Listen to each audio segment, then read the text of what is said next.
MS రాజు గారికి ఒకటే మాట చెప్తున్నాం, దయచేసి మీరు ఎమ్మెల్యేగా ఈరోజు రిప్రజెంటేషన్గా ఉన్నారు, అదేవిధంగా ఒక సత్యసాయి జిల్లా డిస్ట్రిక్ట్ ప్రెసిడెంట్గా ఉన్నారు కాబట్టి రాజకీయాల్లో క్రిటిసైజం అయితే ఖచ్చితంగా ఉంటుంది.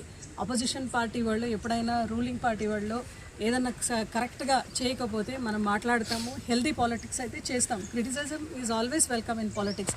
అయితే సింగులర్గా మాట్లాడడం అది కరెక్ట్ కాదు. ప్రకాష్ రెడ్డి గారు మీతో మాట్లాడి రాజుగారిని కూడా మాట్లాడుతూ తమ్ముడు బాబు అని మాట్లాడారు. అయితే మీరు సింగులర్గా ఆయన్ని మాట్లాడడం, రెచ్చగొట్టడం, లేదు మీ ఇంటికి వస్తాం చూస్తాము అవన్నీ మాట్లాడేది కరెక్ట్ కాదండి. ఎందుకంటే జగన్మోహన్ రెడ్డి గారు మనము కూడా 2019 నుంచి 24 వరకు మనము ఎమ్మెల్యేగా మినిస్టర్స్గా ఉన్నాం. ఏ రోజు కూడా జగన్మోహన్ రెడ్డి గారు ఇలాంటిది మనకు ప్రోత్సహించలేదు.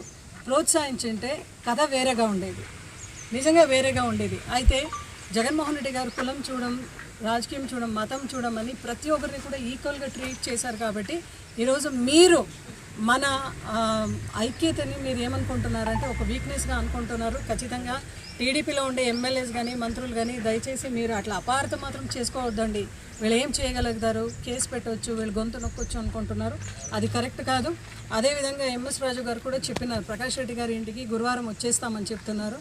అంటే ఇది డెమోక్రటిక్ కంట్రీ అండి, మీరు ఏదో స్టేట్మెంట్ ఇచ్చేసి మేము అక్కడ అట్లా దాడి చేస్తాం, మీ ఇంటికాడకు వస్తామంటే దాన్ని చూసుకొని ఎవరు కూడా చేదకానోళ్ళు ఎవరు లేరండి ఈ జిల్లాలో. దయచేసి ఆ మాటని మీరు వెనక్కి తీసుకుంటూ హెల్దీ డిస్కషన్స్గా పొలిటికల్లో ఒక సోషల్ మీడియా ప్లాట్ఫామ్లో ఎవరైనా మాట్లాడితే కూడా మీకు ప్లాట్ఫామ్ ఉంటుంది కదా క్రిటిసైజ్ చేయడానికి, క్రిటిసైజ్ చేయండి విత్ ఎవిడెన్సెస్తో పాటు. మాట్లాడినప్పుడు కూడా మీరు తదనంతరం ఏం మాట్లాడతారనేది హెల్తీ డిస్కషన్గా చేయాలి.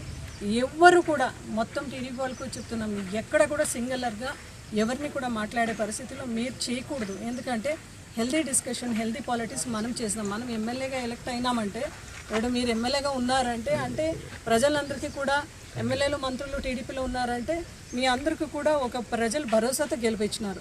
సాధ్యమైతే మీరు ఇచ్చిన సూపర్ 6 హామీలన్నీ కూడా కంప్లీట్ చేయండి. సాధ్యమైతే మీరు డెవలప్మెంట్ వరకు కంప్లీట్గా చేసి ప్రజల మన్నన కోసం, ప్రజల కోసం అంటే ప్రజల నమ్మకం మీరు దయచేసి మీరు తీసుకోవాలి. ప్రజల నుంచి మీరు నాయకులుగా పుట్టి రావాలి. ఏదో ప్రెస్ మీట్ పెట్టి దుబారీగా 2 మాట్లాడితే ప్రజలు మీ వైపు నిలబడి మాట్లాడతారనేది తప్పు.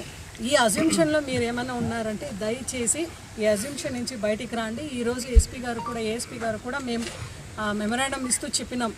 కాలం నుండి మా కుటుంబం పైన, మా భర్త పైన కానీ, మా మరుదుల పైన కానీ, మా కుటుంబం పైన కూడా పరిటాల కుటుంబం పూర్తిగా కక్షగట్టి ప్రజాక్షేత్రంలో మమ్మల్ని ఎదుర్కొనే ధైర్యం లేక, ప్రకాష్ రెడ్డిని ఎదుర్కొనే ధైర్యం లేకుండా వాళ్ళ ఇష్టానుసారం వాళ్ళు ఎన్ని పనులు చేసినా కూడా చెల్లుబాటు అవుతుందనే ధోరణిలో ఈరోజు వాళ్ళు ప్రవర్తిస్తున్న తీరు అమానవీయమండి. మాకు కూడా 5 సంవత్సరాలు మా ప్రభుత్వంలో ఉన్నా కూడా వాళ్ళ కుటుంబం గురించి కానీ వాళ్ళ గురించి కానీ ఎప్పుడు కూడా మేము పరుషపదజాలంతో మాట్లాడింది కానీ, వాళ్ళని విమర్శ అంటే విమర్శలు, ప్రతి విమర్శలు రాజకీయంగా జనరల్గా జరుగుతుంటాయి. ఇప్పుడు సిగ్గు లేకుండా నిస్సిగ్గుగా వాళ్ళు ప్రజలు ఏమనుకుంటారు మన గురించి అని ఆలోచన చేస్తారని ఇంగితం కూడా లేకుండా వాళ్ళు ప్రవర్తిస్తుంది నాకు అర్థం కావడం లేదు. వాళ్ళు ఏ ప్రభుత్వం శాశ్వతం కాదు కదా, రేపు ప్రభుత్వాలు మారకపోతాయా? మీరు ఇవన్నీ దారులు చూపిస్తున్నారు కదా, రేపు మేము ఇవన్నీ చర్యలు తీసుకోకుండా ఎట్లా వదిలిపెడతాం? మేము ఈ విషయాలలో ఎట్లా చేస్తారు మీరు? దానికి కూడా మేము సరే ఏదైనా కూడా మాకు పోలీసుల దగ్గర న్యాయం చేయకుండా న్యాయ వ్యవస్థ మాకు న్యాయం చేస్తున్న ఉద్దేశంతో మేము ఓర్పుగానే న్యాయస్థానానికి వెళ్ళాము. అక్కడ తీర్పు వెలువడే సమయం ఆసనం అయింది. ఏదైనా మంచి కానీ చెడు కానీ మేము గుండె ధైర్యంతో ఎదుర్కోవడానికి సిద్ధంగా ఉంటే ఆ లోపలే లోకేష్ బాబు గారు ఎప్పుడు అనంతపురం వచ్చి వెళ్తే అప్పుడు తోబుర్తి కుటుంబం మీద ఏదో ఒక వాళ్ళకి సంబంధించిన ఒక కక్షపూరితమైన ఒక చర్య జరిగి తీరాల్సిందే. ఏం చేస్తారు? ప్రకాష్ రెడ్డి గారికి గన్మెన్లను తీసేస్తారు. ప్రకాష్ రెడ్డి గారికి గన్మెన్లను తీసేస్తే కూడా అబ్బాయి ఏమీ మాట్లాడలేదు. దానికి మాట్లాడకపోతే నేను టిప్పర్తో అబ్బాయి మీద దాడి చేయడం జరుగుతుంది. మా డ్రైవర్లు ఏదో అప్రమత్తమయ్యి వెంటనే ఆ సమయం నుండి బయటపడి మాకు ఇది యాక్సిడెంటా నిజంగా ఇంటెన్షనల్గా చేస్తున్నారని మేము ఆలోచన చేసే లోపలే లేదండి డ్రైవర్ కంప్లైంట్ చేసినాడు, ప్రకాష్ రెడ్డి గారు అబ్బాయి మీద దాడి చేసిన. సిగ్గు అనిపించడం లేదా మీకు? ప్రకాష్ నీ బండి పెద్దదైపోయా, ప్రకాష్ రెడ్డి కారులో వస్తాడు, టిప్పరోనికి దెబ్బ తగులుతుందా, కారోనికి దెబ్బ తగులుతుందా అంటే సిగ్గు అనిపించదా వాళ్ళకి కంప్లైంట్ ఇవ్వడానికి? ఆ రకంగా వాళ్ళు కంప్లైంట్ ఇచ్చినప్పుడు మాకు అనుమానం జరిగింది. ఖచ్చితంగా ఇది ప్రకాష్ రెడ్డి మీద వాళ్ళ హత్యాయత్నమే, ఇది హత్యా ప్రయత్నమే అని చెప్పేసి మాకు అర్థమైన తర్వాత ఎస్పీ గారికి ఫోన్ చేసి చెప్పడం జరిగింది. తర్వాత ఏం చెప్పినారో ఆ అబ్బాయి ఆవేదన, ఈ రకంగా నన్ను చంపాలని చూస్తున్నారు అని చెప్పి ఒక ప్రెస్ మీట్ పెట్టి చాలా గౌరవంగా మాట్లాడినారు, చాలా గౌరవంగా లోకేష్ గారు మీరు ఎప్పుడు వచ్చిపోయినా కూడా అనంతపురంలో ఏదో ఒక గలాట, తోపుదుర్తి కుటుంబం గురించి మీరు ఏదో ఒక చర్య తీసుకొని చేస్తున్నారు, మమ్మల్ని ఇబ్బంది పెట్టాలని చెప్తున్నారు.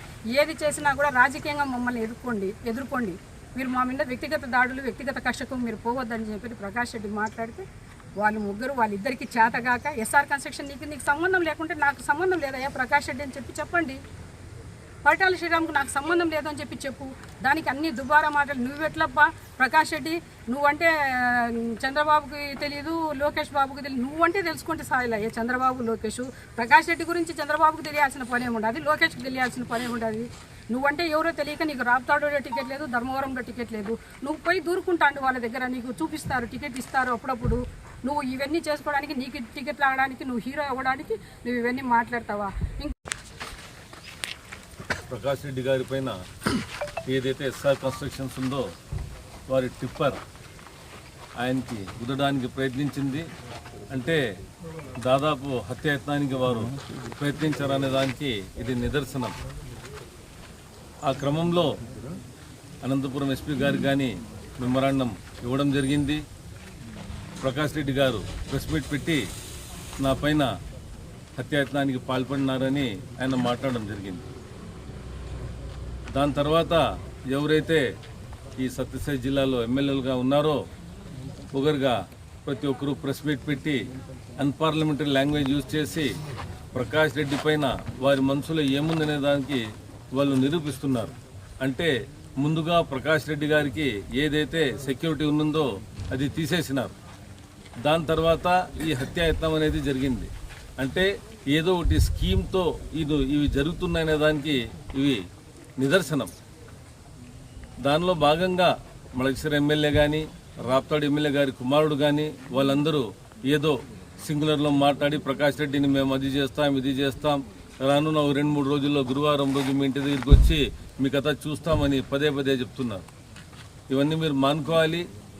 ఫ్యాక్షన్ అనే పదం డాక్టర్ రాజశేఖర రెడ్డి గారు ఉన్నప్పుడే ఈ రాష్ట్రంలో ఆయన తుడిచిపెట్టేస్తున్నారు. మళ్ళీ మీరు లేనిపోనివి సృష్టించి మళ్ళీ ఫ్యాక్షన్ని ప్రేరేపించే విధంగా మాట్లాడడం అనేది చాలా తప్పు. ఇవి మీరు మానుకోవాలని కూడా వైఎస్ఆర్సీపీ పార్టీ మీకు హితవు పలుకుతుంది. అలాగే దీన్ని మేము ఖండిస్తున్నాం. కాబట్టి ఈరోజు మేము ఎస్పీ గారికి కలిసి మేము మెమరాండం ఇవ్వడం జరిగింది. ఇదే మడకశిర శాసనసభ్యులు ఎంఎస్ రాజు గారు లేనిపోని అభండాలు సృష్టించి అగౌరవపరుస్తూ ప్రెస్ మీట్లు ఇవ్వడం జరిగింది. అయ్యా, నేను ఒక్కటి అడుగుతున్నాను. ప్రజాస్వామ్యంలో అందరూ సమానులే. భారత రాజ్యాంగం అనేది ప్రతి ఒక్కరికి కల్పించినటువంటి హక్కు.